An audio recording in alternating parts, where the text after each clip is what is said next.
La motostaffetta friulana, organizzazione di volontariato, promotrice della manifestazione. La motostaffetta friulana è parte integrante della protezione civile del Friuli Venezia Giulia nel settore logistico. Abbiamo anche capito che ci poteva stare questa manifestazione all'interno di una scuola e della nostra scuola, perché è un momento in cui le realtà territoriali, in questo caso questa meravigliosa realtà del gruppo Motostaffetta Friulana, può mettere a disposizione anche della scuola. Annualmente, per sensibilizzare quelle che sono le attività che possono prevenire cose gravi a coloro che vanno in moto. Comunque trova all'interno della relazione, se vuole,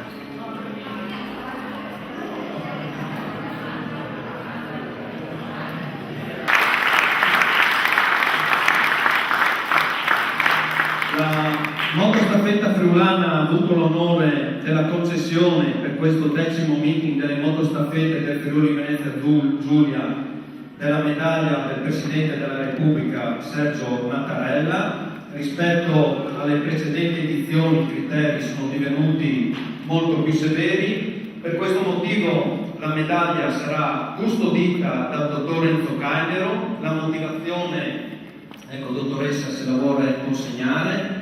Non ce l'ho.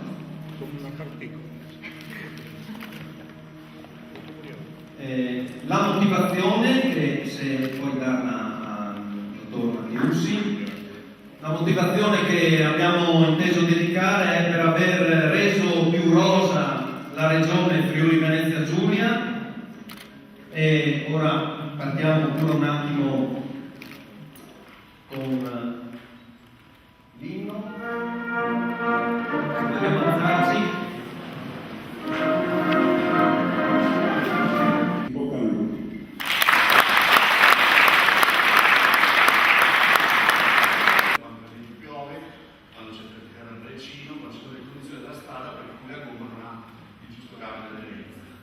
Bisogna vestirsi con attrezzatura tecnica. Abbiamo quindi l'equipaggiamento minimo, possiamo sempre regolare la risposta del nostro occhio ai cambi di luce quando guidiamo.